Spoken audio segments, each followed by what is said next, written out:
Panel, I'm sure it's been a busy week for Robert Jenrick as Immigration Minister. He's responsible for small boats policy, asylum decisions policy and border force operations.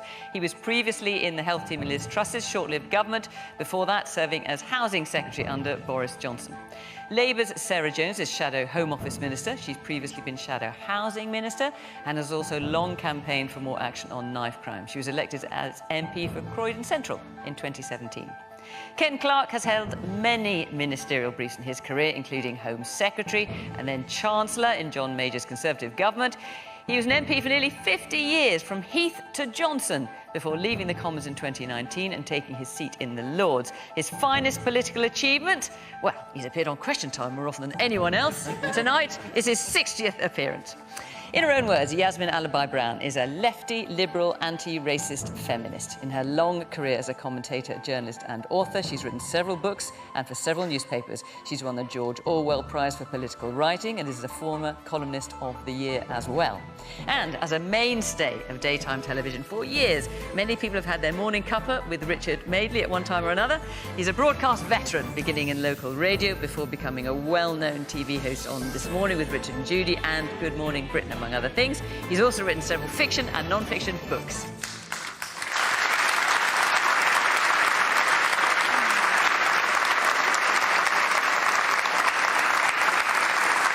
Good evening from London. Welcome to you all. Welcome to our panel. Welcome to all of you here to see you. Atiyah, very good to see you, as always. And, of course, welcome to you at home. Do join in the conversation the usual way on social media at BBC Question Time. Tends to get pretty lively on social media. Let's hear what you've got to say. And a reminder that as well as being on BBC One after 10 o'clock news, as always, we are also live on iPlayer at 8 o'clock, so you can catch us in both places. Right, let's start with our first question from Louise. Louise Gu. How effective will the illegal immigration bill be in deterring unauthorised immigration into this country? Well, Robert, obviously I'm going to come to you first as Immigration Minister. How effective will it be as a deterrent? Well, I hope it will be very effective, and we haven't reached this point lightly.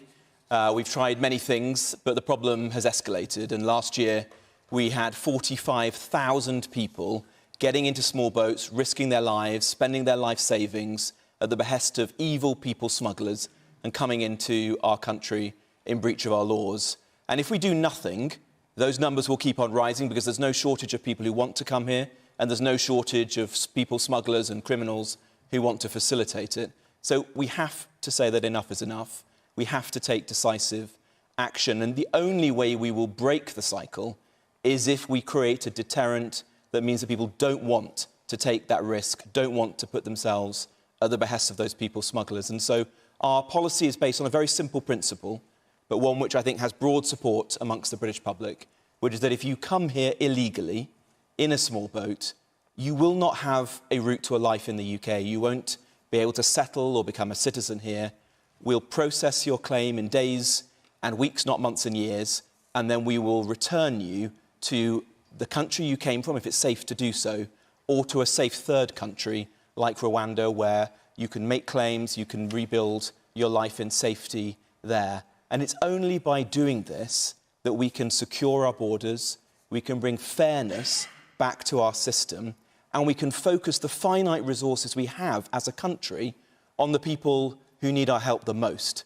Those people who are genuinely in conflict zones, victims of war and persecution, human rights abuses. In order to do this, it has to be legal as well. And just explain to me what appears to be a contradiction is that on the face of the bill, you've got warnings from government lawyers saying there's a more than 50% chance that it won't be legal, and you have the Home Secretary, and presumably yourself, saying, oh, I'm utterly confident it will be legal. How do those two things go together?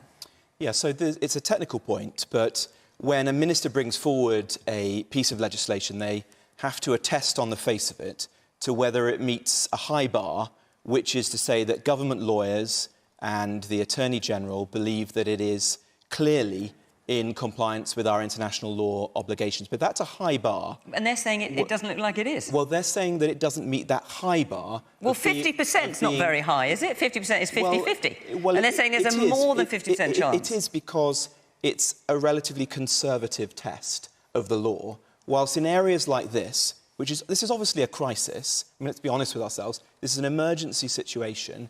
You have to reach for novel, new legal arguments and solutions to problems. And in these sorts of situations, it's not surprising that they may be contentious legally. This is a perfectly proper thing to do, incidentally. It's been done in the past. It was done by Nick Clegg when he pursued House of Lords reform. It was done by... What was done? Not the asylum bill. What are you talking about? Attesting that a bill meets this standard. So putting on the face of the bill that the government believes it's compatible, but it can't meet this high standard. It was done by Tessa Jowell in the last Labour government when she produced a Communications Act. It's a normal thing to do, but to my mind, we would be failing in our duty, the first duty of a government, to secure our borders and to protect national security, if we didn't seek out the most innovative and creative solutions to this problem. That's what this bill seeks to do in a very legal and fair and moral way. Sarah. Can I just start by saying I'm the MP for Croydon Central. 8,000 people who work for the Home Office work in my constituency. Thousands of them are my constituents. Many of them work on asylum and immigration. And they are really upset at the words of Suella in an email that she sent asking for money, calling them an activist blob who are to blame for the problems that have been caused by this government in terms of the delays and the problems that we've had with our asylum system. And I wonder if the Minister would like to just take this opportunity to apologise to them.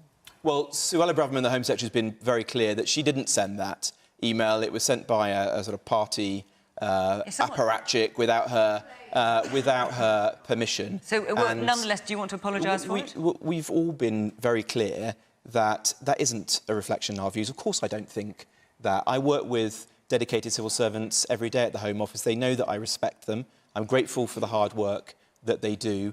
And I'm also very grateful for the people who are on the front line working for the Home Office, like the people who are saving migrants' lives at sea tonight on our cutters, the people who are greeting them when they arrive at Western Jetful, our border force officers who are keeping us safe. All right, let me come back to Sarah. We have the greatest respect for those people, and that email is of no reflection of my views or those of the Home Secretary. So the question is, how effective will this bill be? Just to say, somebody thought that, for anybody to think that that was appropriate, there's something about the leadership at the top of ministers, I would say. So we need to do something about small boats, absolutely. But let's be clear, that the problem is that the Home Office has been ground down over many years and is not processing the claims that are coming forward. 1% of Albanians who came last year have seen decisions. We have such a huge backlog that we have thousands of people in hotels costing millions of pounds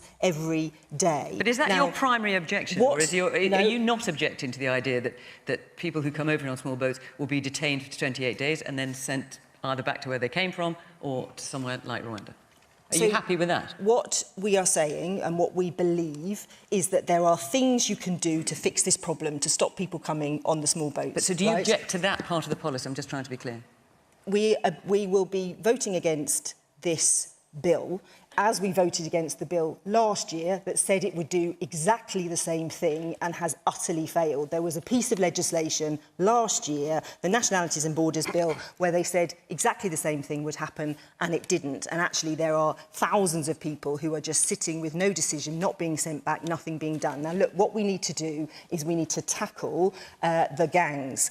This is a new problem that has emerged over the last 4 years. We have these massive organised crime gangs that are dealing in smuggling one day and drugs the next. Now, we have said we need to set up a cross-country border force that works with other countries to get the people that are leading this. We already have that. So no, it's you called don't the National already Crime have. Agency. No, you don't already have that. We The do. National Crime Agency, I know well, I've been in and spoken to them. It is not the scale that we need to be looking at. And the conversations you're having with the French about more border police at the border on the coast is like if you're trying to tackle county lines, it's like putting the police on the train and hanging around and waiting to see if you see anyone who's bringing drugs on the train. You need to tackle the problem at source, and Labour would do that. We need to stop the boats, but we need to do it in a way that works. This bill won't work. All right, there's a lot of hands up, so I'm going to come around to you all pretty quickly, if I may.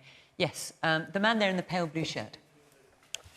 I think the focus is on the wrong thing with this bill, because you're targeting the victims rather than focusing on the people who are criminals.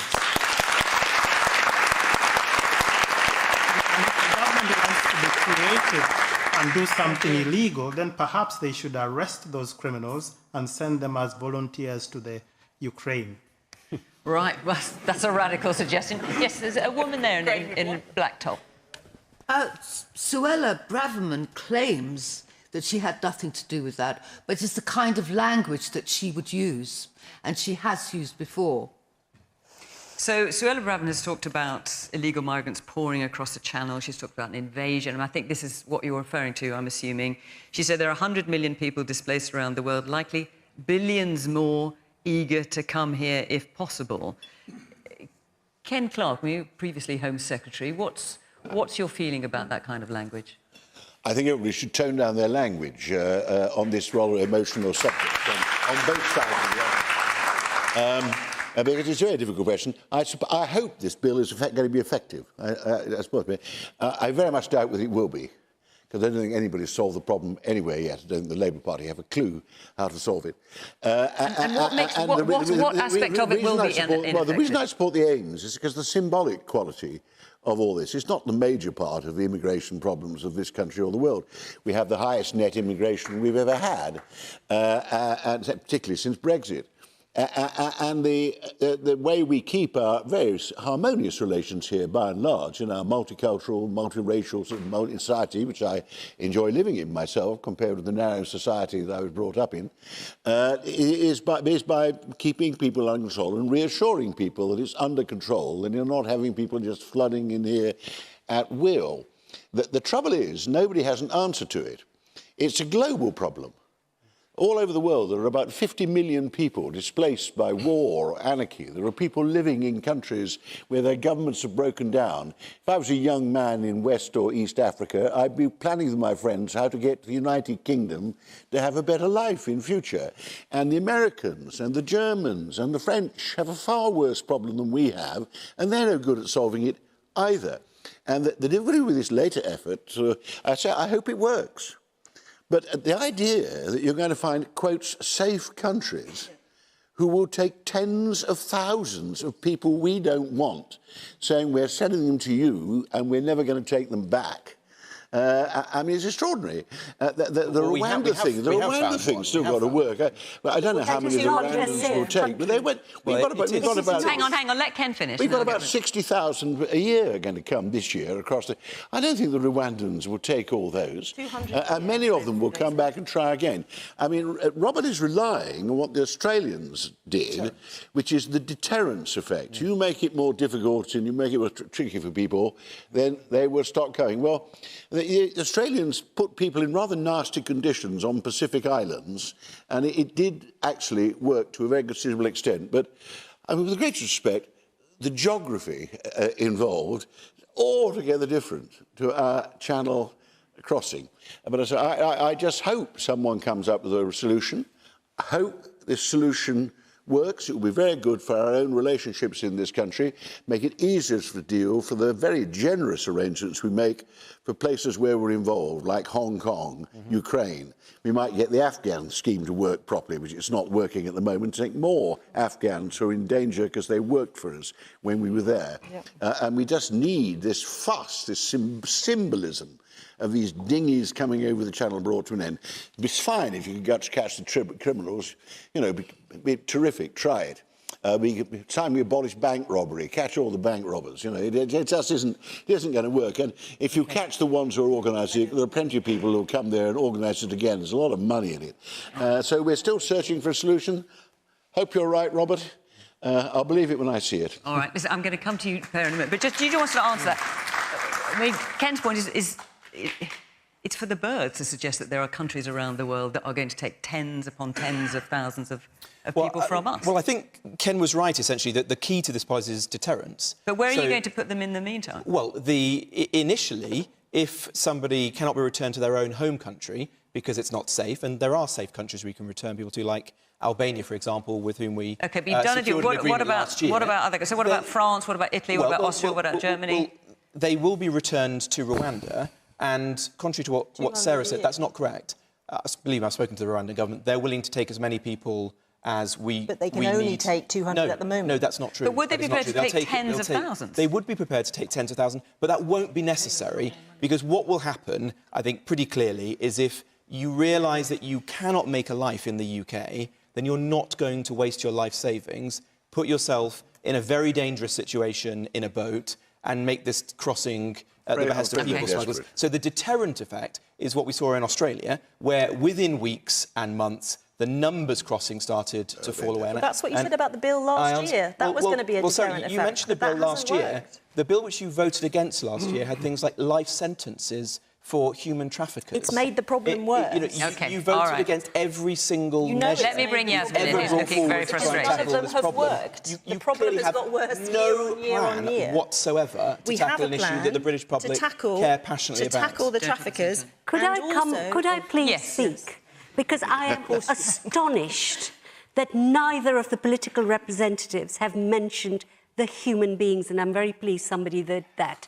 These are human beings. Okay? Number one.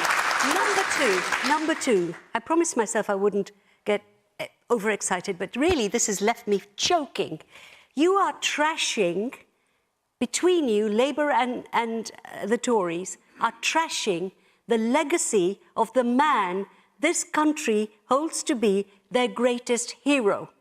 The two treaties, the agreements that were signed in 1948 and 1951, protected the rights of refugees, and that was Winston Churchill. So you're talking about the European Convention on Human Rights and the UN Refugee Convention. And in those conventions, sorry, you've all had your time. You're going to Yasmin, this is your moment. Thank you. In those agreements, and Suella knows this to be what she's saying is untrue, it gives every refugee or asylum seeker the right to go to whichever country they choose, the first, second, or third. So it's the first wait, safe no, country. can you? No. I didn't interrupt you. Okay, you've got to let me speak. And that they can come undocumented, because back then, way back then, they understood human suffering. They understood that you can't get proper papers and documents and have all that in place. Say you're coming from a country like Iran today, or a woman in Afghanistan. And to think that that legacy is being trashed by what are really teddy boy Tories and also the Labour Party, cowardly Labour Party, absolutely makes me ashamed, really. OK, I know you both want to come. I do want. I know. I'm going to come back to you, but I don't want to come back to you right now because there's so many hands up. Right. My goodness me, where shall I start? OK, the man waving frantically at me there. Let's start with you. Thank you. It's fair to say that this is it's probably the country's most highly charged and emotive subject that we all face as a country. And I think it's important to bear in mind that hasn't really been mentioned yet in the debate that there is a very big issue of national security. We have no idea who's coming into the country, and that, I think, from the point of view of best practice, is something to look on. But I don't think this issue is ever going to be resolved, but it's the Conservative government, the current Conservative government, or be it a Labour government at the next election, which may happen. I don't think any government will be able to resolve this situation, because overall it is the issue of human rights. And I think that is going to override any plans that may come to fruition. So I think it's... and also, in terms of the cost, by the way, I think one of the panellists was talking about the cost. At the moment, it's £7 million a day and rising to put up all the current immigrants. So there we go. A very, very challenging Fiona, can I make one little point? A little point, just a very little point. We take fewer asylum seekers than any other major European country. And my old country, Uganda, takes the second most number of refugees in the world today. And it is far poorer than us. We've actually resettled more people in this country. Yes, but that's a very specific subsection, well, Robert. Well, look, we have a graphic. We have a graphic here. Let's show. Look, so just well, here, Robert, you can see here. So, as top asylum destinations, so number of applications: Germany, France, Spain, United Kingdom. And if you look at it on a per head basis, we're somewhere down 16th or something. Yeah, but I'm going to come back to you. You've just shown statistics. May I correct them? Because what that does. What you're saying that's wrong? It's misleading. How? Because in addition to asylum seekers, are people that we've resettled to this country, and we are the second largest recipient in Europe after Sweden of people who we have decided to resettle here. 150,000 from Ukraine. Over 100,000 from Hong Kong. No, but that graphic doesn't include people from Ukraine, including for Germany, who's taken nearly... No, but if you include the Ukraine... Hang on, Robert, wait. If you include the people from Ukraine, Germany, for example, would be way higher. We have record-breaking net immigration of about 500,000 coming here. Record-breaking numbers of people, a scale never seen before from Nigeria. But some of those people applying for visas are coming on... But some of those are students, they're people coming in on work visas. More people. There's not asylum seekers. They're not going to come here, to move to a rich Western country. Yeah. You have to ask, what about our system? What about our welfare state? What about our health service? What about our housing problems? Ken, thank you. Go up above what is already a record. Just to be clear, because Rich, I'm going to come to you now. The 500,000 is not asylum seekers. The 500,000 includes people applying to work and for visas. Just so we're clear. No, Robert, wait 1 second. I need to get to Richard. 500,000 people have come to the UK on humanitarian visas, like those from Ukraine, since 2015. Well, it is true, Yasmin. I'm the immigration minister. I know the statistics. And I don't believe you. I'm sorry. Well, I'm sorry. It is absolutely true. And your agenda is to somehow present the UK as a mean-spirited, ungenerous country. That is wrong. Well, that is wrong. We are welcoming more people into this country than at any time in our history. I'm presenting your party. Well, we created, Yasmin, the Homes for Ukraine scheme. No, I'll tell you what. We created the Hong Kong scheme. OK, don't both talk at the same time. I came as a Ugandan nation. The same hysteria greeted us. But we had a Tory PM who was honourable, Ted Heath, who understood his obligations. We don't have those Tories. OK, let me, Richard, I will come back. No, I'm going to let you, I'm going to come back. I must let Richard, and you sat here very patiently. I'm quite used to it. Absolutely fine. Well, it's interesting. I'm probably the only apolitical member of this panel tonight, because I'm genuinely apolitical. I see almost everything through a journalist's eyes, actually. I've been a journalist for 50 years. And what's intrigued me about the last 20 minutes or so is that I think every single person who's spoken on the panel and out there in the audience, I've agreed with elements of what they've said. And what that demonstrates to me is that this, as you said, Ken, is a very complex problem. And I think that the big issue this week, actually, over and above the initial proposals, has been the extreme language, again I agree with you, Ken, on both wings of the argument.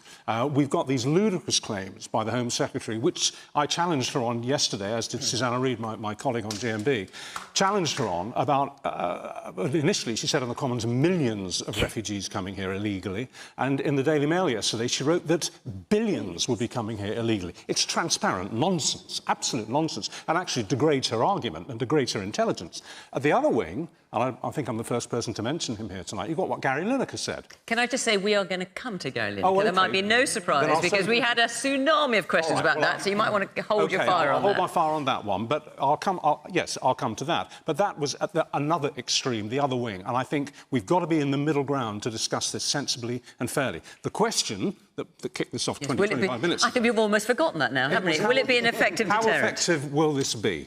My answer to that is, looking at it, is probably not very, if at all. And that's based on two things. What's happened with the Rwanda proposals. Not a single flight's gone to Rwanda. It's still mired in the courts. And what you said, Fiona, which again we put to the Home Secretary yesterday, and frankly she dodged the question, which is that the government's own lawyers, before this announcement was made, told them explicitly that there's a larger than 50% chance that this legislation will not get through the courts. Now, I don't know what they advise them on in terms of Rwanda, but that's what they said about this policy. And that being the case, it seems to me that what we've been seeing this week with the Prime Minister and with the Home Secretary is posturing. Because, as you said, something's got to be done, and both parties agree that. And I think the Conservative Party and this government are trying to demonstrate to those who agree with them, probably a majority in the electorate, that they mean business and they're talking tough. But they know from their own solicitors that that's going to be very difficult to achieve. So I think, frankly, all around, in the middle of the argument from the government, from the Home Secretary and from, we'll come to him, a football commentator, we've seen a lot of hot air this week and we need to calm it down. Right. I'm going to come back to both of you briefly, but the audience has not had much of a shout, so I would like to come to some of you. Yes, the woman here in the blue shirt. Thank you. I'm just a little bit disturbed to hear legislation like the Human Rights Act or the European Convention of Human Rights described as a high bar. Surely that's not a high bar. That's the fundamental laws that Parliament agreed to is a basic protection for civil liberties in this country. Man in the blue sweater. So, yes. This scheme, this announcement, it is illegal, it's impractical, and it won't work. Not to say it's also inhumane, but really, it's actually not about whether it's going to work or not, because as stupid as Suella Braverman does sound when she uses words like blob, workerati, or whatever nonsense she wants to spout, that's not what they're trying to do. This isn't even about the actual scheme itself. They're forecasting to the next election. They can't run on their governing record. There's sewage in the rivers. Inflation is through the roof.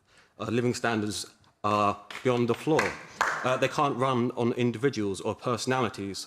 They have ex-chancellors who don't pay tax. They have another ex-chancellor who knew the currency was going to run, so he told his former employers to bet against it. So what do they have left? All they have left is division, and this is all this policy is about. They are trying to sow division by casting it as us, the people in Britain, against people who want to come here. And it's really sad. Okay. I think that I have faith that people are not going to buy it, because unlike them, it also just fundamentally betrays that they don't think the way the Conservatives don't think the way that we do, because we think compassionately.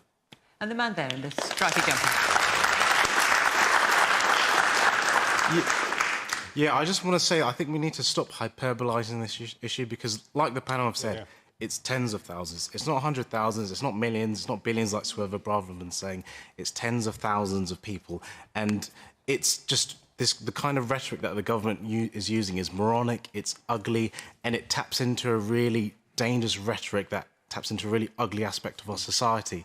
And it's just making things worse. And if anything, at the end of the day, for most people, refugees aren't the cause of your suffering. It's like the other gentleman said, it's the economy, it's inflation, it's the fact that nurses aren't really getting paid enough. So I don't appreciate this distraction technique to target people who literally don't have a voice and kind of throw them under the bus and use these policies as a way to say, oh, look, we've ticked this off the box, we're stopping the boats, because you know what, it's just, it doesn't make sense to me. OK, very briefly. Can I very quickly just jump in with really quickly, because I've got to let Robin say how quickly have a right reply. Just a couple of sentences. One other reason I did want to say this to the original questioner, why I think it's unlikely to work, is what seems to me to be the inherent practical flaw of the policy. If it goes ahead, you're going to get genuine asylum seekers who've got a real reason to want to come here, still trying to get here illegally, and their stories are going to come out, and we're going to get media coverage of tragic stories of people who really deserve and need to be here being sent away and never allowed to apply again. And I think that will undermine it fatally, even if it gets going initially. Sorry. Very briefly, I know you've got a lot you want to say, but very briefly, because I need to move on. There is so much to say. Sarah, and then I'll come back to you. I think try not to say it all. Most people in this country want safe, secure borders, and they want a fair and managed asylum system so we can do our bit in this country. This bill will not deliver that. So Yasmin's right. If you are an interpreter who fled Afghanistan and you missed the last flight out of Kabul and you've come through via one of these routes, you are not going to be helped. We are going to turn you away, really? And it's not going to work because practically the government has had no conversations about proper safe and legal routes and proper return agreements. So you can't just take people, lock them up for endlessly when you have nowhere to send them, because you can't send them back to the country they come from because it's too dangerous. It's against international law. So it won't work. That is my main point. Robert. Well, I rather agree with what the gentleman said there. What's Labour... I didn't catch it. When Sarah says she wants more safe and legal routes, we have 500,000 people who've come to the UK in recent years on safe and legal routes. So what she means is unlimited, uncontrolled illegal migration. I mean. Well, I think that's the truth. You just have to be honest. You just have to be honest with the British public about what you're really saying. No, that's not. But to the point that Richard was making, you have to remember that all of these people are in France. France is a safe country with a well-functioning asylum system. These people are not in a place of danger. They may have come from a place of danger originally, but they are in a place of sanctuary today, and they are choosing to get into boats at the behest of people smugglers, often to throw their documents into the sea and then to break into our country. And by doing that, they are... Well, I believe in borders, Yasmin. I believe in our sovereign borders. And if you break into a country irregularly, then I'm afraid you're breaching the law. But the key thing is, by doing that, by coming instead of someone who we want to get from a conflict zone, you're skipping the queue. But we're not sending them back to France, are we, under these proposals? They're not being sent back to France to a safe they're not being sent anywhere. Exactly. Well, we're deterring them from coming in the first place. Well, are you? That is the intention of the policy, is to deter them from coming in the first place. And you've got to remember that these are mostly young men. They are mostly fit, healthy people who are wealthy enough to pay people smugglers for the passage. These are rarely families. They're not people coming directly from conflict zones. We have finite resources as a country, as Ken said, in housing, in GP surgeries, in education. We should put those finite resources against the people who need it the most in the world and break the people smugglers. Syria and Afghanistan. Well, we have schemes for those. No. Syria and Afghanistan are the two major countries where these people are coming from. But we have schemes for those countries, Yasmin. No, you haven't. Yes, we do. I'll tell you, you've taken 23,000 people from Afghanistan. In 2022, 22 Afghans were settled under since Operation Pitting, we've taken 23,000 people from Afghanistan. No. You don't like the figures, Yasmin. I don't like your figures, you're right. You don't like the facts. All right. I don't think you're going to see eye to eye. We've spent half an hour on this. We could easily spend the whole hour. I see that, and it's certainly important enough a subject. But you asked lots of other questions when you came tonight, so I'd be derelict in my duties if I didn't try and get around to some of them. Before I do, I'm just going to tell you where we're going to be next week. Question Time is in Warrington next week. The week after that, we're in Newcastle under Lyme. So if you want to come and be part of the audience, look, everyone wants to have their say. You can have your say as well. Go to the Question Time website. The address is here on the screen. Follow the instructions. You can come and be part of our audience. Warrington and then Newcastle under Lyme. Right, now, for as many of you asked about asylum, it was not that far off, as many of you asked about the next question, along a similar line. Piers Bishop. Should Gary Lineker be shown the red card by the BBC? Right, OK. Now, unless you've been under a rock somewhere, I don't know, you won't have missed this story. So, obviously, Gary Lineker has been tweeting about the thing we've just been talking about, and in his tweet he said, this is an immeasurably cruel policy directed at the most vulnerable people in language not dissimilar to that used by Germany in the 1930s. Now, what I think we're getting at is, should he be shown the red card? Obviously, the BBC operates under particular guidelines, and presenters such as myself have to operate under them. Rich, I'm going to come to you as the journalist on the panel. Should he be shown the red card? No. I think, and I speak as somebody who's actually been attacked by Gary Lineker on his Twitter page, and I don't mind at all. It's called free speech. I think that if Gary Lineker was...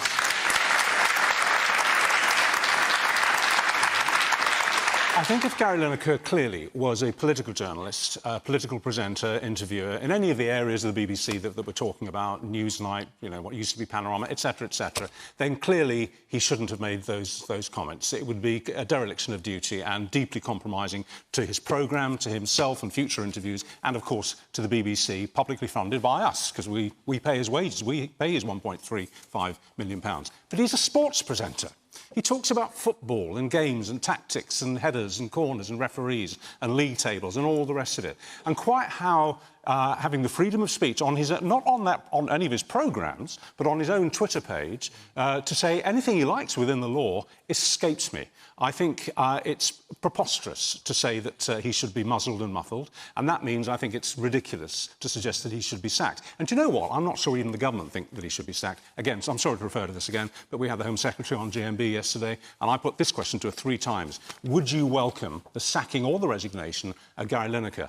And all she said was, well, we're very disappointed in what he said. If they thought that, she would have said it. So I don't think he's going to be sacked, and I certainly don't think he should. And, as I say, as someone who's been attacked roundly by him, only once, but it's happened in the past, I say more power to his elbow and his Twitter page. And if he wants to write something stupid, this is the other point of the argument, then he's free to do it. Of course, what he wrote this week, some of you won't agree with this, but most of you, I think, will, was preposterous. I mean, to draw a parallel between the Nazi regime of the 1930s in Germany. I know he didn't use the word Nazi, but he talked about Germany in the 1930s, so it was implicit. And to compare that with our government, or any European government at the moment, or the Australian government, which has extremely strict rules against immigration, much stricter than the ones being proposed here, I think was just absolutely absurd, and actually an insult to the memories of the people who died for freedom in the Second World War, and an insult to the minorities and the Jewish nation, who were subject to acts of genocide by the then German dictatorship. And to draw a parallel between that and the Conservative government or any other government in Europe is just stupid. But he's entitled to be stupid. Sarah. Should he be shown the red card? Well, look, I wouldn't have said what he said. I think comparisons with 1930s Germany are not ever going to be helpful. He is a high-profile figure in the BBC. The BBC does have impartiality rules, but we can balance that with the fact that the views were not on a BBC programme, they were on Twitter. He works for other organisations as well. He is... So when you've got the Director-General saying if you want to be an opinionated columnist or a partisan campaigner on social media, that's a valid choice, but you shouldn't be working at the BBC. I think he had a right to say what he said. I think people are... The pile-on in the House of Commons that was organised by, Conservative MPs today was trying to kick up a storm. I think you'd ask questions instead about the chairman of the BBC and how he helped the Prime Minister at the time facilitate access to finances. What about him? And I'd also say, where does it end if he was? I mean, it's up to the BBC what they do. I don't know what's in Gary Lineker's contract. I don't, it's their decision. Well, he's tweeted he's doing Match of the Day on Saturday. Well, and I think he is a national treasure. He brings us lots of pleasure for all the things that he does. But what I would say is, if we're going to get rid of him, what about Alan Sugar? Are we going to get rid of him as well? What about David Attenborough when he says the government needs to do more on climate change? Are we going to say, no, you can't say that? And I think the thing is, I think his comment was ill-placed. Absolutely, I agree with that. But it was on Twitter, it wasn't on the show, and I think, there is a right for him to have his views, ill-judged though they were. Man here in the front, the blue and white sweater. If anything, we need more people like Gary Lineker to speak the truth to the power. The comparison to the Second World War is perfectly fine, because the Human Rights Convention was precisely an asylum, was precisely created after our experiences then. The reason you don't have 2 million Ukrainian refugees is because Poland took 2 million Ukrainian refugees. Okay. And I got one more thing. The discussions about those people do not include the human factor. It's dog whistling because you need an enemy. First it was the Eastern European migrants. We figured Brexit. We still don't have enough money for NHS and housing. Now you cannot fix NHS and housing. It's someone else's fault. It's your fault. And you just need to get it right. I'm OK, I'm going to hang on, Richard. Richard, wait. Yes, the woman there. Hi. Richard, in the last question, you commented on the divisive language being used by both sides of the parties. Do public figures and politicians not have a responsibility to rather try and drive people apart, but to bring people together? I didn't hear the last part of the question. Do public figures not have a responsibility to try and bring people together rather than drive them apart? Richard, I'm only not going to get you to answer that because we've had quite a lot and I've got to get around the rest of the panel. And I want to hear a bit more from the audience. So, yes, there's a man there Richard saying yes, in a blue shirt and dark suit there.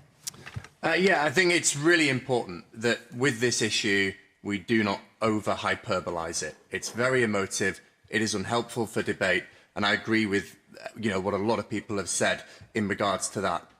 However, at the start of the World Cup, back in November, December, Gary Lineker called out the Qataris and their human rights abuses. I mean, that was a BBC statement, just to be clear. That was something that had been approved by the BBC, and And he made that statement in Approved, the light yes, of that. but he wasn't, you know, And, he was very much... agreed by the BBC. But he was very much providing his opinion when he spoke to camera. It's a big set piece. It was publicised very, very widely.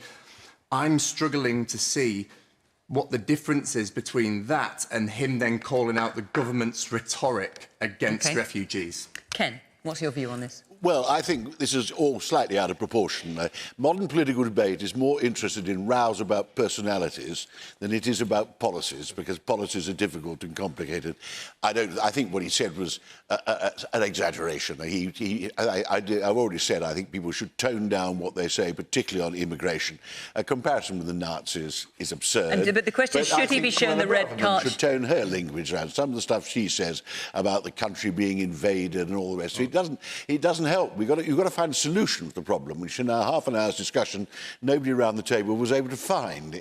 I mean, the question, Ken, is should Gary Lineker be shown the red card by the BBC? No, of course, he's a sports commentator. He didn't make it on air. If he started making political remarks every week and became a really running political commentator, I think somebody should have a word with him and say, for the BBC, that's not very suitable. But I really do think... I like Gary Lineker. I liked him as a footballer. I watched Match of the Day. He's brilliant at it. And the idea he should get sacked because he makes this remark on Twitter, I do agree. This end of the table's showing harmony this evening. We've discussed politics before. He has said more sensible things in his time. It was an absurd exaggeration, but it would be ludicrously out of proportion to sack him. Absolutely ludicrously out of proportion. Yeah. But the gentleman in the front there, who with respect... Richard, I've got to let Yasmin in. Very quickly, with respect, said you did support the analogy. I mean, you can't seriously compare the current cabinet to Himmler and Hitler and Goebbels. No, but you can say... No, you can say... And the lady at the back pointed out, language matters. Language is what started in Bosnia. Language is what started in Rwanda. Language is what... And that's what he was talking about. And the language that is being used first by Priti Patel and Suella and Rishi Sunak, all of them from my background, brown-skinned people from Africa, behaving this way for reasons I cannot fathom. It is important. It's the language he was talking about. And he said something else, which is very important. I'm speaking for the people who have no voice. And let me tell you one thing. You know, for people who think this is... W.H. Auden, who was gay and one of our greatest poets, married an asylum seeker from Germany so she could stay here. And he wrote a poem. Go and read it. It's called Refugee Blues. It was written in 1939. And it says, they say, my dear, if we let them in, they'll steal our daily bread. They say, my dear, there's no space for us here, no space. 1939. Language matters. Those attitudes have come from then to now. And I face it. I face these appalling attacks because of my being a migrant. And every time, and you're doing this, we know the popularity of this government is smashed. The people actually, until this happened, their priorities, according to pollsters, the economy, the cost of living, health, and the environment. They started this, and look where we are. Someone shouting still is over there. So, Robert, should Gary Lineker be shown the red card by the BBC? In honesty, I don't really care what Gary Lineker says. I care about what the British public think. And I think the British public are sick of the votes and they want to see But what's your answer to the government taking question? action. Because you've made that point already. What's your answer to this question? I think that it's not for me to dictate what the BBC does, but I would say this, that language does matter. I think all of the panellists agree on that, and we should try to de-escalate this issue generally. And are you including the Home Secretary in that? What Gary Lineker said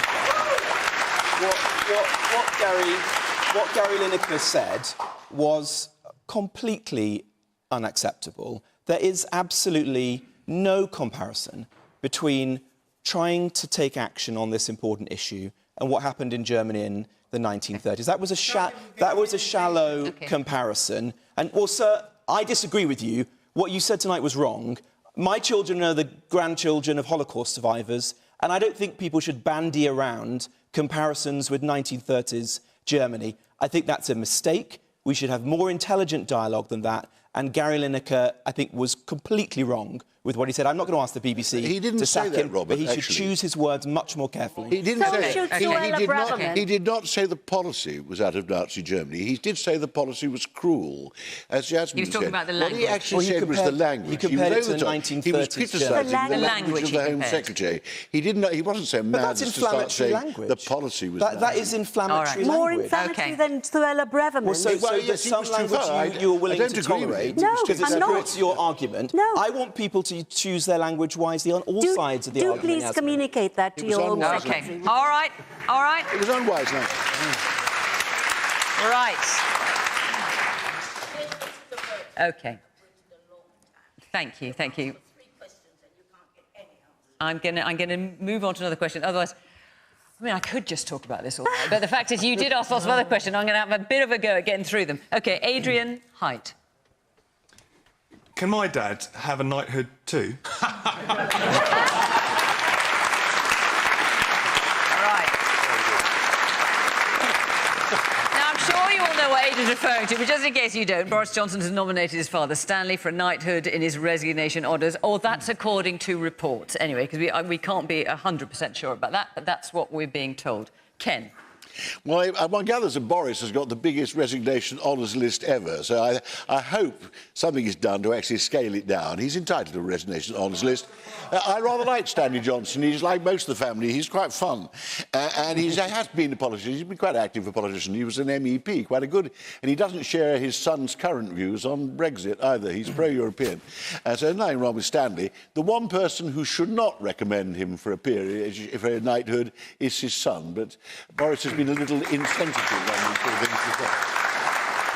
Robert? Well, I've no idea who will be on this list. No, of course you don't, but would you oppose it? Is, as a principle, it wise for a Prime Minister to nominate a member of their own family for an honour? No, absolutely not. But we'll have to see what ultimately is on this list and what the government chooses to do. Yasmin. Yasmin. Well, he did put his brother into the Lords. Oh, his brothers, Well, Boris Johnson. Well, his brother was a He might be a member of wonderful person. Parliament No. and minister. But so for me, was the well prob- qualified, Yasmin, to get his brother had Oh, a career. lots of... His dad might be very well qualified too. But he doesn't get a look in.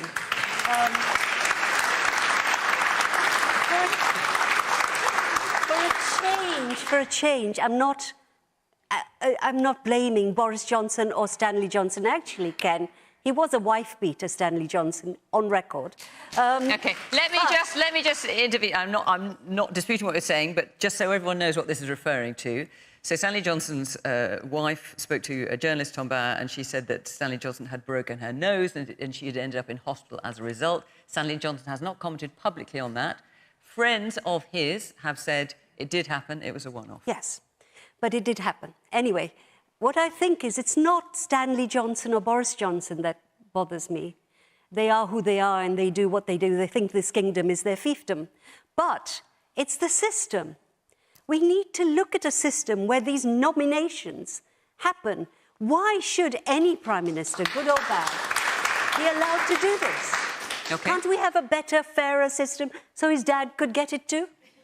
Richard. I agree. I don't think we should ever have a Prime Minister, a retired or sacked or resigned Prime Minister, ever referring any of his family, cousins, uncles, children, parents, ever, to an honour, because it's so clearly potentially bent, isn't it? It's obvious.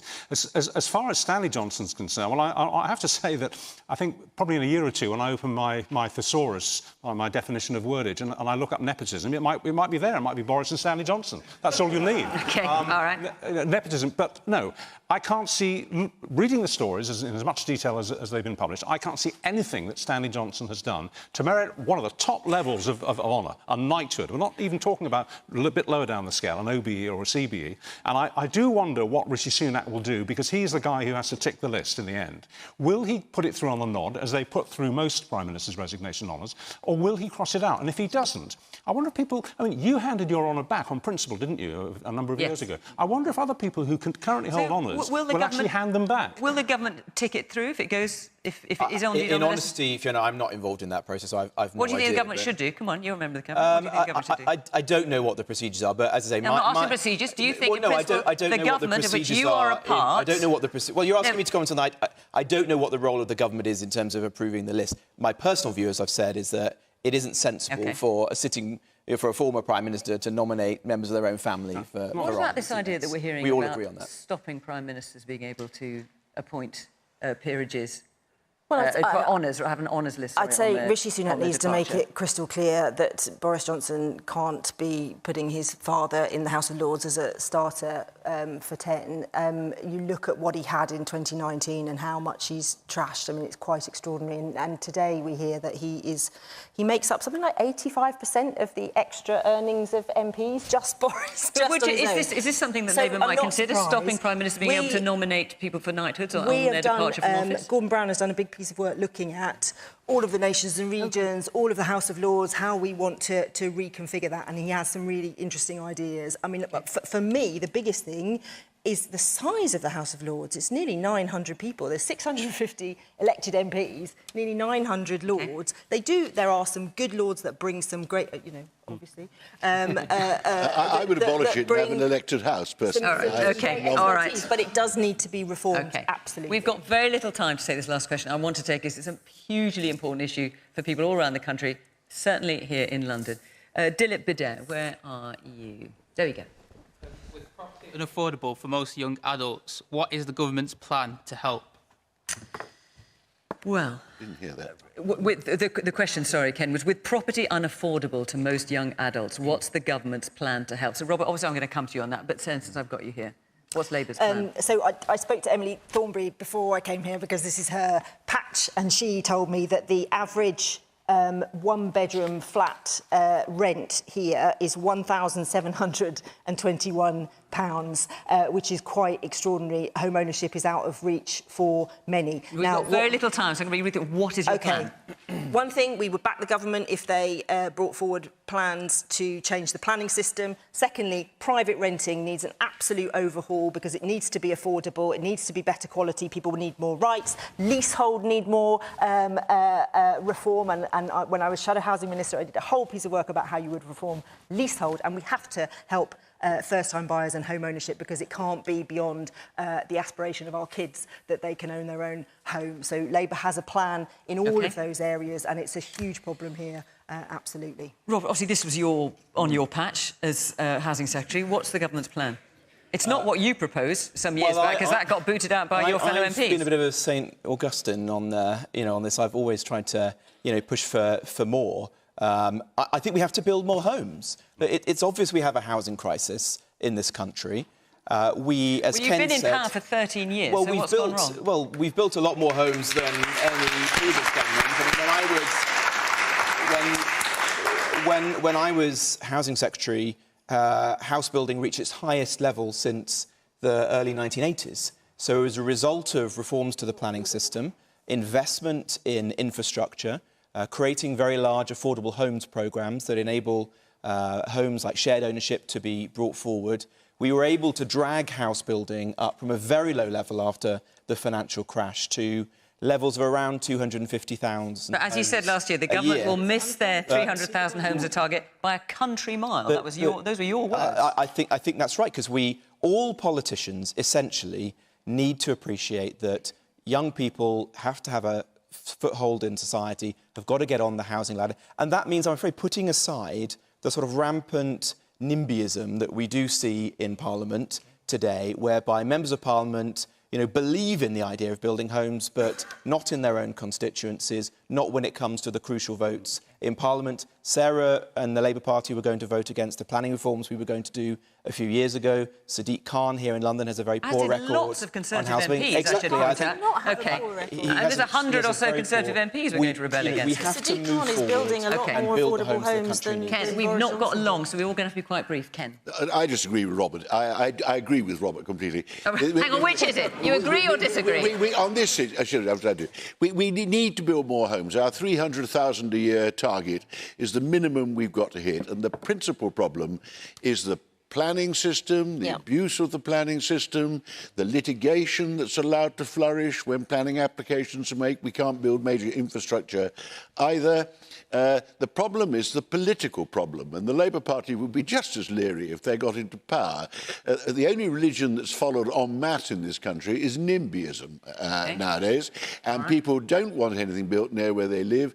It's the thing to do. Whoever wins the election, do it in the first year after the election with the other parties' support. Richard. It's the only way you'll ever get it through, and we won't solve our mad housing crisis until we do actually get the rate of building up. I'll keep it very brief. I agree with both of you. We absolutely have to build more homes. We've been hearing this said for decades now. We've got to get on and do it. We've got to make them cheap. And one of the best proposals I've read about that is making what we used to call, just after the Second World War, prefabs. There's a very good proposal in which should be under consideration to build more affordable homes in high-demand places like London. In factories, you make them using timber frames or synthetic frames, and you can assemble them on site in under a week. And that's cheap, and it's quick, and it's affordable. And we should be doing it, not just talking about it. You see, I don't agree that we haven't got enough housing. You've built a lot of housing. It's totally unaffordable. Where I live in Ealing, that's the reason. Ealing is completely overbuilt now, but it's empty because the rents are too high and the costs are too high, and nothing is being done about that. There are fewer empty homes in this country than most other European countries. No. The issue is you need to build more homes of any kind. You need to make them affordable. There's a woman here in the front. They're not affordable. They're not affordable. Well, you need to build homes of all kinds, including affordable. OK, let's let the audience get a word in. Robert, they are not affordable. I'm a mother of 4 children. I have 2 under the age of 3 that I have to pay childcare costs for, which is £900. When me and my husband go into a mortgage application, the first thing they ask is, what are your expenditures? I mean, I'm paying £900 just in childcare. How am I ever going to get a mortgage? And let's hear from the man next to you. Yes, the guy in the black T-shirt. We talk about building more houses, but I think one of the biggest problems we have is are those houses going to the right people? I live in northwest London, in Wembley. There are things going up everywhere, but they're being bought up by private companies sometimes, by investors, and then they're being rented out for extortionate prices to the people who really need it. So is it really going to... Woman here in the white top. There's lots of schemes. I've seen lots of schemes for shared ownership and these types of things, but some of them, if you go through them, they have like a application, just, you know, like a pre-one, and they ask for your income. So if you don't earn about 44,000, you can't afford it, because for the shared ownership, you have you own 25%, and then you still have rent, and then you have service charge. So by the time you're finished, you're paying like £1,000 anyway. So it's still too expensive. Yeah, no, I understand that. In fact, when I was housing secretary, I changed that. So there's a new model of shared ownership now where you can buy just a 10% stake to begin with, and then you can increase your ownership of that property in £1,000 increments. So it is, I completely understand where you're coming from, and the old model didn't work, but it is better than it used to be. I'm afraid I'm out of time. I'm sorry, because it's such an important topic for so many of you, but we've run out of time. We're going to have to end it here. Thank you very much to the panel. Thank you for all of you coming this evening and putting your points of view with such passion and articulacy. And thank you, of course, to you at home for watching. From Question Time, bye-bye.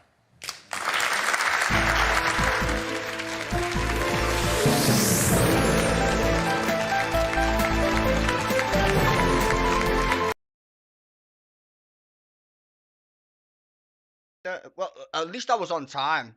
Just saying. On time. Fuck my life. Wow. That's amazing. Rent. Oh, bane of my life. Fucking rent. I hate this subject only because people are thick. No offense, but you are literally fucking thick.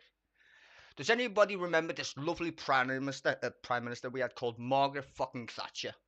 Buy your own gaff.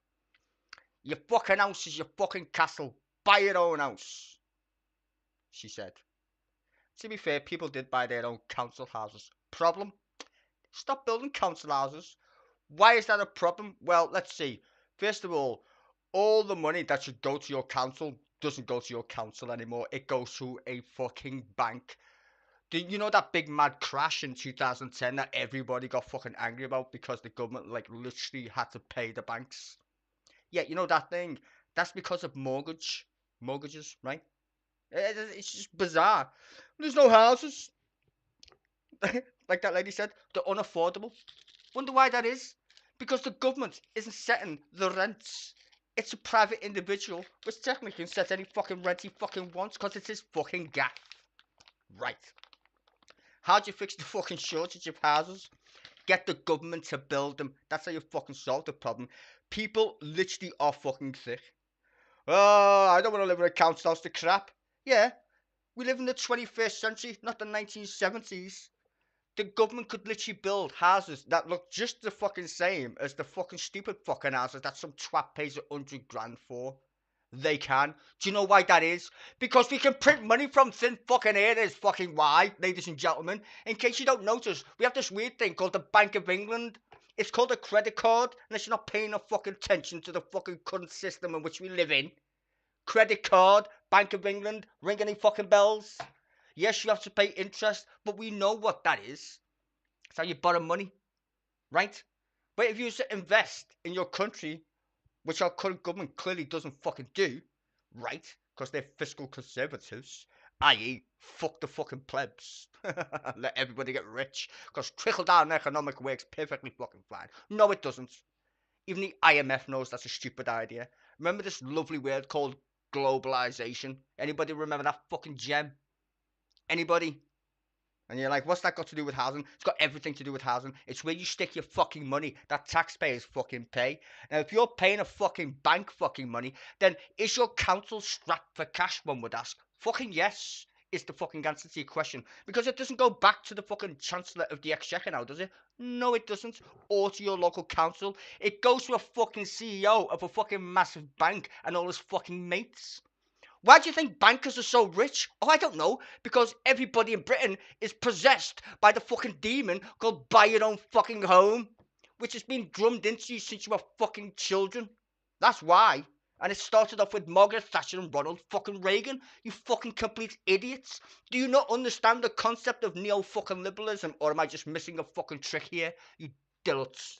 It's just so bizarre to listen to these panelists not point out the fucking very obvious history of our country in recent years. And neoliberalism at the same time. It's bizarre. It literally is bizarre. You want to fix the housing problem? The government should build the houses, not fucking private corporations who then fucking give it off to fucking banks. And then you complain, my council tax is fucking sky high. Why is that? Because nobody pays any fucking goddamn rent. That's fucking why. Literally. Can't you do basic fucking math at this fucking point? If everything's private, then there's no fucking money left for the fucking state. That's the entire point of being a fucking conservative. They don't give a fuck about the plebs. They want to give your fucking taxpayers' money to private corporations. That's what the free market's all about, when you literally have a fucking right-wing government. You fucking clowns. You fucking clowns. Why do you think we have the left? And why do you think we have a word called socialism? Don't you understand the difference between free market means rip people off via taxation to give it to private corporations like Thatcher did when she sold all the shit that millions of people literally invested in throughout the history of our country, and then she fucking sold it for a penny, like they sold the post office? Who the fuck told them to do that? Did you get a fucking dividend when they sold the post office? No. The fucking rich mates did though, didn't they? And now they want to run it into the fucking ground and turn it into Amazon fucking Prime. You don't even get any post any fucking more. You'll be lucky if you get a letter. You really will be. Like, it's fucking bizarre. And same things with the fucking housing stock. We just let these corporations build the houses. Oh, it's planning permission. You're the fucking government. You set the fucking rules, you dozy bastards. Like, are you fucking kidding me? Like, are you fucking brain dead? Well, you know, it's the regulations. No, they just want to make it so these bastard corporations can rip you off even more. Literally, someone just said it's about the land. No, it's not, mate. It fucking isn't. There's plenty of fucking space in your inner city to build fucking houses. They just don't. They sell them to corporations in my city, literally in my city. You know what I call Liverpool? Studentville. You know who owns fucking most of the shit in Liverpool? John Moores University. Do you know what they build? They don't build fucking council houses. They build students' accommodation. That's what they fucking build. There's more fucking students in Liverpool than fucking people who are fucking from Liverpool. That's not even a fucking joke. So please don't tell me it's about the land. Because all the fucking rich motherfuckers own the fucking land. That's the point. The supermarkets and all these motherfucking crazy people who destroy local communities and build a giant Tesco down the fucking road. You get the point from now on, right? You get the fact that when you have a Tory government, their interest is not for the plebs. It just isn't. Neoliberalism, which infected Tony Blair's government, because he's a fucking neoliberal too, the twat, right? They're the same fucking people who created the same problems that we have today. Willy fucking nilly. They don't care. They care about their rich fucking mates. I had this morning, when I was streaming this morning, this guy was on Politics Live saying, yeah, tax the fucking rich. If the rich paid their taxes, there'd be plenty of money for everybody else. How much did Amazon pay in tax? Fuck all. How much did Facebook pay in tax? Fuck all. How much did fucking Shell pay in tax? Fuck all. How much did BP pay in tax? Fuck all. How much does ExxonMobil pay in tax? Fuck all. All these big giant corporations don't pay tax. And you got billionaires, more billionaires than you can fucking count. Maybe there's a billion billionaires at this fucking point. Who knows? I can't even count to a billion, and neither can you. Fact. You would die before you got to a billion, but you don't want to tax them because they'll all run away. Let them. Fuck off then. If you don't want to pay your tax, piss off, go to China. They'll take your fucking money. That's the fucking difference. Twats. This country is so fucking stupid. They listen to people on Question Time like, oh, well, there's no houses. You can't afford them. Yeah, you can if the fucking government built them, because the government can set the fucking rents of everyone in the country. They're called council houses. And it's not a fucking IOU. It's literally the government building the houses. You fucking idiots. And you want to pay a bank and then you're going to complain that your fucking council tax has gone fucking up. If you're giving it to a private corporation, they don't pay as much tax as you would give it back to the government in rent. It's a simple fucking equation. Blows my mind how stupid people can be. One time I had a person in my side chat, and this was ages ago when I had my old channel before fucking YouTube decided to kill it. I told the person, I said, remember on the TV when they said, well, families are like the government, you need to pull your bootstraps up. Okay then, you tell me, when was the last time a family can print its own fucking money? Tell me. Oh, it's hard for a family. Yeah, because you're using money. Government issues currency, bro. Not the same fucking thing. Are you fucking dumb? But people think the government is broke, like a family's broke. They're not the same shit. They're just not even remotely fucking close to being the same. But if you literally watch the TV, they will convince you that 1 + 1 = fucking 3 when it doesn't. And that's why propaganda is very important. And that's the only reason why I stream these shows. So you can fucking watch them lie to your fucking face, just like council houses. Just saying. People think I stream this because I actually like it. I don't. I normally used to rant all the time on these fucking programs because it's literal bullshit. Every fucking time. Bullshit, bullshit, bullshit, bullshit, bullshit. It's fucking annoying. And that housing one just did my fucking head in because it's just blatantly obvious. Like, no one remembers Margaret Thatcher at all, or neoliberalism, or globalization. It's like, what the fuck happened to people? You got like a what you call it, a attention span of a goldfish. Like, literally, they tried to give us poll tax and all these other fucking stupid things. Pie tax, George Osborne. Pie tax? You having a fucking laugh? Window tax? They literally tried to do window tax. Bedroom tax? These are conniving little bastards. And the only thing that you need to remember about government is all your tax belongs to you, and they want every fucking penny of it. Every single penny. We live in a capitalist society, and your taxation is a source of income for rich people. That's why private companies get in bed with fucking the government, because it's easy fucking money for private corporations, especially when the government mandates that you have to pay it, like the BBC. The BBC, that's a tax. Everybody knows that shit. Why isn't the BBC a subscription service? Oh, because it's fair and balanced, blah, blah, blah, blah, blah. Okay, yeah, and the Prime Minister appoints the chairman. Get the fuck out of here, you fucking clueless clowns. I don't know why people are so fucking dumb. I don't get it at all. Fucking, there's no fucking houses. There's plenty of fucking houses if they bother to fucking build them. Now we've got housing associations run by private corporations. That's the fucking problem. Nothing to do with the planning laws at all. If the planning laws were so fucking shit, then how did we manage to fucking build houses after fucking World War II and all that stupid shit? We had millions of council houses until Margaret Thatcher sold them all. And then you couldn't build anymore because they didn't build anymore because they wanted to make all their mates in the fucking banks rich. Fucking filthy fucking rich. And dozy bastards still think today, which is mad, that owning your own home is a great thing. No, having a fucking home is a great thing. Just saying. Having a fucking home, have one, then buy it. But you can't buy one if you don't got one. These fuckers don't want to build any, is the fucking point. Right? It's just bizarre. You fuck poor people, they're fucking plebs. Like, literally. This country's gone to fucking shit. And I blame the media, because the media is complicit. Like, literally. We've got a right-wing media that told you Jeremy Corbyn was a Russian spy, for fuck's sake. A Russian spy. I mean, come on. Really? And people fucking literally fucking ate that shit up. We're being invaded by migrants. We live in a country of fucking 50-odd million people. Tens of thousands. More people go to fucking Spain on holiday than fucking migrants come to this fucking country. We haven't got the infrastructure for it. Yeah, because we've got a shitty government who give us austerity for the best part of 10 years. They decimated the police. And then we have to clap when they give us them back. Are you taking the fucking piss? People clap. We've got 10,000 more cops. Yeah, but you sacked 10,000 cops, so we got the same cops that we had in, what, 2014 or some shit? It's ridiculous. People are fucking angry and going on strike. I'm fucking good on them. Fuck this government. They're a pile of shit. And so's any fucking who voted them or is stupid enough to fucking vote for them. And don't get me started on the migrant shit, because that's a massive dog whistle. Might as well just stick Nigel Farage on this shit or whatever, because he's a clown as well. Ugh. Anywho, rant's over. Fucking done. See you on Sunday. Fuck the fucking British public. They're too gullible. You should be more like the French. Go and fucking strike.